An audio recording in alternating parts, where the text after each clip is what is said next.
Olá, meus amigos, estamos aqui para mais uma aula de Direito Constitucional, dando sequência então à história das Constituições brasileiras. Nós finalizamos na última aula com a Constituição de 1967, analisando ainda a Emenda Constitucional de 1969. Nós vimos então todo o histórico, todo o contexto, todos os principais momentos da história aí das Constituições brasileiras e finalizaremos então hoje com a Constituição de 1988. Durante o governo Sarney, nós vimos aí na aula anterior que houve uma amplitude aí dos partidos políticos. Houve-se então a legalização dos partidos políticos. E aí surgiu PCB, PCdoB, o PL, que foi o Partido Liberal, que trazia então os ideais neoliberais da parte empresarial, do empresariado. Aí foi erradicado a censura à imprensa, que até então perdurava no sistema. O sindicalismo e as grandes centrais foram se consolidando. Então foram momentos assim de uma conquista da democracia.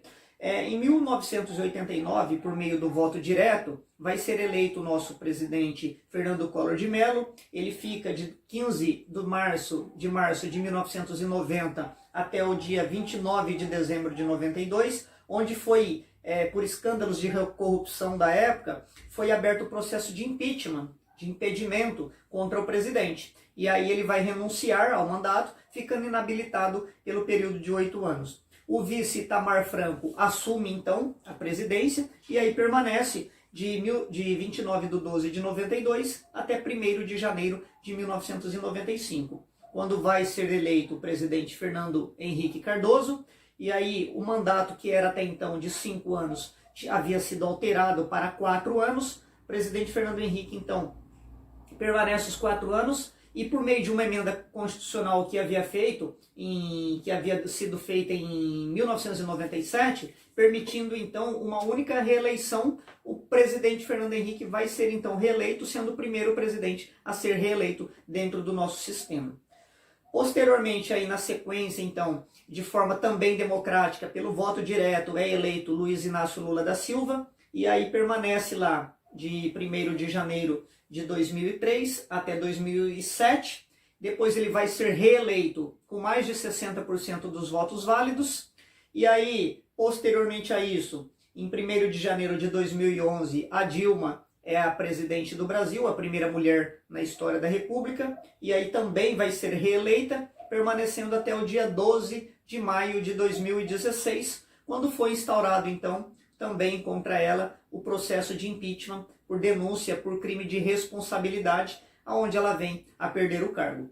Michel Temer assumiu em janeiro de 2009, dia 1º de janeiro de 2009, quando permaneceu lá até o final do período do mandato. E aí hoje nós temos o atual presidente, Jair Messias Bolsonaro, que também foi eleito pelo voto direto, de forma democrática. Então seria esse os nossos presidentes. Então, em 1993, 21 de abril de 1993, foi realizado um plebiscito no nosso país. Previsto então na Constituição, é realizado. E o resultado foi, manteve-se a República Constitucional dentro do país e o sistema presidencialista de governo. Foi a opção, foi a escolha do povo então. Conforme o artigo 3º do ADCT, ADCT significa Ato das Disposições Constitucionais Transitórias, que fixava então a manifestação do poder constituinte derivado revisor. Nós veremos isso nas próximas aulas, o que vem a ser. Após 5 anos contado da promulgação da Carta Constitucional, então em 7 de 10 de 93, foi instalada uma sessão inaugural para fazer então uma revisão constitucional. Aí é chamado então Poder Constituinte derivado revisor, tá? Então essa revisão constitucional que foi feita. Após 237 dias de trabalho, muita análise, muita pesquisa ali, foram recebidas 30 mil propostas nessa revisão dentro ali da Constituição. Aí elaborou-se 74 projetos de emendas para a revisão e foram aprovadas apenas 6, tá? Então foram aprovadas 6 emendas de revisão, certo? Nós estudaremos mais detalhado isso. Além das emendas de revisão, o poder constituinte derivado revisor, que é o que nós vimos, O texto constitucional ele já foi alterado 99 vezes, ou seja, é o poder constituinte derivado reformador, poder de reforma, sofrendo então modificações e as suas interpretações, né, de acordo com essas alterações, se dão então por meio do STF, Supremo Tribunal Federal. Então nós temos as emendas de revisão e temos as emendas constitucionais. No preâmbulo da nossa Constituição, da atual Constituição de 1988, foi instituído então um Estado democrático de direito, destinado a assegurar os valores de uma sociedade fraterna, pluralista e sem preconceitos, fundada na harmonia social e comprometida na ordem interna e internacional, com a solução pacífica das controvérsias. E aí, 2 pontos. O que nós temos então assegurado na Constituição de forma democrática? Primeiro, o exercício dos direitos sociais e individuais, a liberdade, a segurança, o bem-estar, o desenvolvimento, a igualdade e a justiça. Então tudo isso é assegurado dentro da nossa Constituição já no seu preâmbulo. Nós temos então todos esses direitos aí estabelecidos lá, apesar que alguns não entendem o preâmbulo ser necessariamente uma norma constitucional, mas tem-se aí pelo menos como um princípio que norteia toda a nossa Constituição.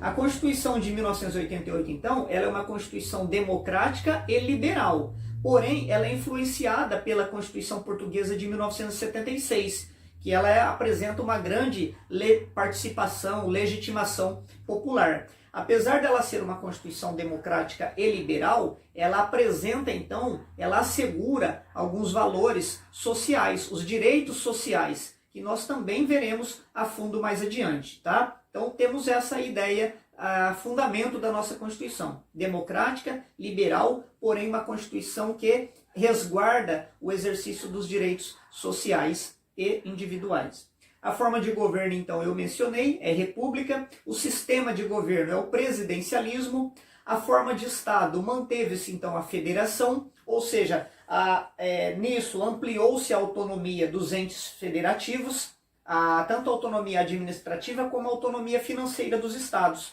e assim como também do Distrito Federal e, consequentemente, dos municípios. Foi criado aí o estado de Tocantins durante esse período, no ADCT, artigo 13 do ADCT, a criação do estado do Tocantins. Foram também os territórios de Roraima e do Amapá, eles foram transformados, eles eram territórios federais, foram transformados então em estados federados, artigo 14 do ADCT. A capital da União manteve-se então Brasília, que é o Distrito Federal, também um ente federativo, com autonomia político-constitucional, apesar de que parcialmente o Distrito Federal ele tem a tutela da União, algumas normas são regidas ali pela União. Temos ainda um Estado laico, sem a religião oficial, nós já vimos sobre isso. A organização dos poderes manteve-se então a teoria clássica de Montesquieu, buscou-se maior equilíbrio pela técnica de freios e contrapesos. Nós também adiante veremos aí essa técnica, como que ela se dá, onde é abandonado a supremacia do poder executivo. Então os poderes então legislativo, executivo e judiciário trabalham independentes e harmônicos entre si. O poder legislativo, nós também mantivemos aí o Congresso Nacional no sistema de bicameralismo, onde temos a Câmara dos Deputados e o Senado Federal, os deputados representantes do povo, os estados, os senadores representantes dos estados, os deputados, mandato de 4 anos, sistema proporcional, e os senadores, sistema majoritário, mandato de 8 anos. O vice-presidente, temos aí presidente e vice-presidente, compondo daí já na esfera do executivo, né? Então o legislativo seria isso. O vice-presidente e o presidente pertencem então agora ao poder executivo, e aí ele também vai ser eleito, assim como os outros, de forma direta, pelo voto secreto direto, um mandato de 4 anos, presidente e vice, podendo serem reeleitos uma única vez. Poder judiciário, nós temos lá no artigo 92 da Constituição, são órgãos do Poder Judiciário, Supremo Tribunal Federal, Conselho Nacional de Justiça, que é pela emenda 45 de 2004, o Superior Tribunal de Justiça, o STJ, o Tribunal Superior do Trabalho, TST, emenda constitucional 92 de 2016, os tribunais regionais federais, juízes federais, tribunais e juízes do trabalho, tribunais e juízes eleitorais, os tribunais e juízes militares, os tribunais e juízes dos estados e do Distrito Federal e territórios. Então nós temos aí algumas justiças especializadas.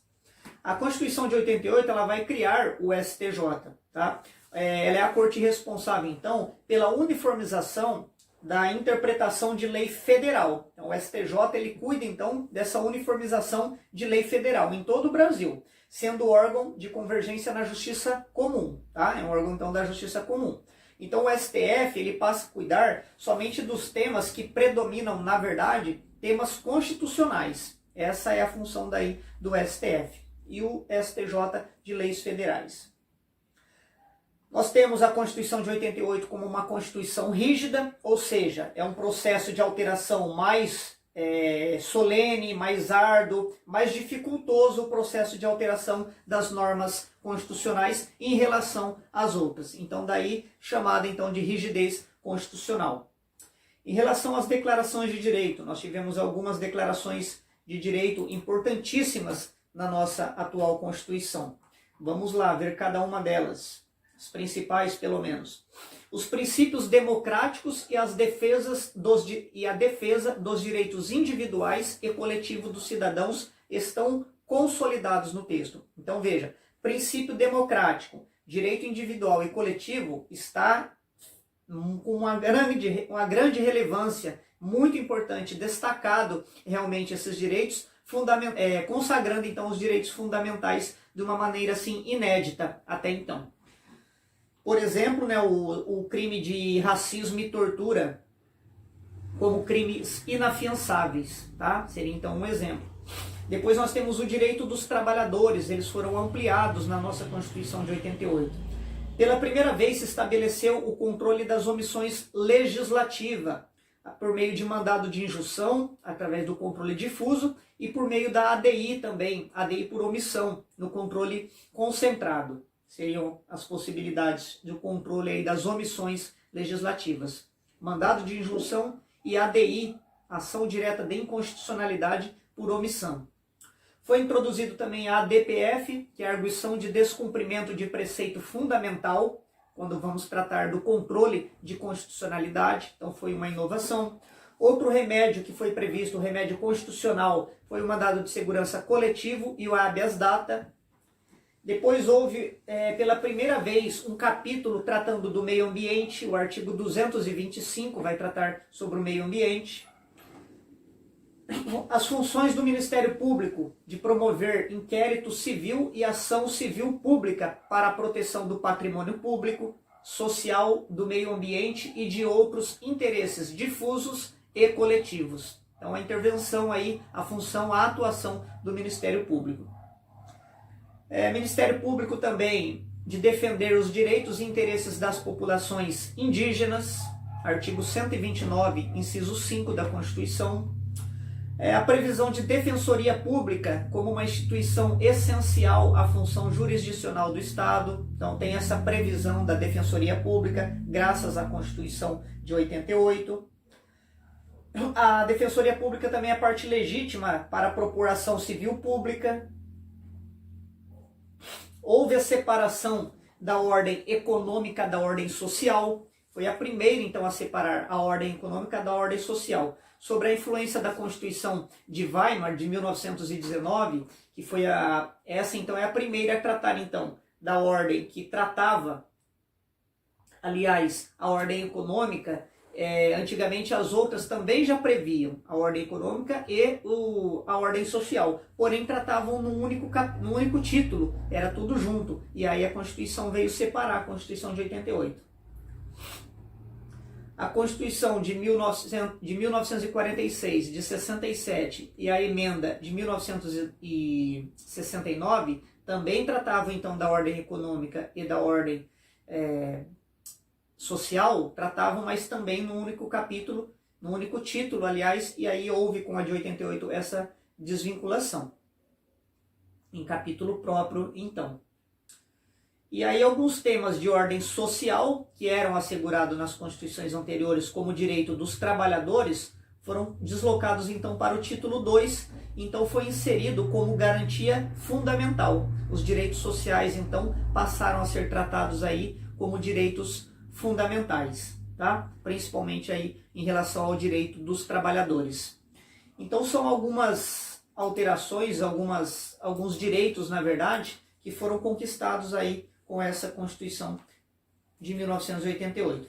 Pessoal, nós vimos, como eu disse para vocês no início desse nosso tema, desse nosso tópico, que seria o histórico das Constituições, que nós analisaríamos os aspectos históricos, porém tentando principalmente apresentar aquilo que é relevante dentro no que se refere ao direito constitucional. Então nós vimos, então, além da história, todas as conquistas, todo esse processo de alteração, todos os direitos que foram sendo conquistados, a forma de governo de cada um, a forma de Estado, o sistema de governo. Nós somos vistos, sim, a interferência da religião dentro da nossa Constituição, a organização dos poderes. Então, sim, mais do que o contexto histórico, que também é muito importante, a gente consegue, então, analisar, verificar o porquê, quais os motivos que levam a nossa Constituição a ser da forma com que ela é estabelecida hoje, por que a nossa Carta ela é analítica, ela apresenta inúmeros artigos de lei, diferentemente de outras constituições. Nós vimos então isso devido a todo o projeto que foi elaborado antes, com a participação de vários representantes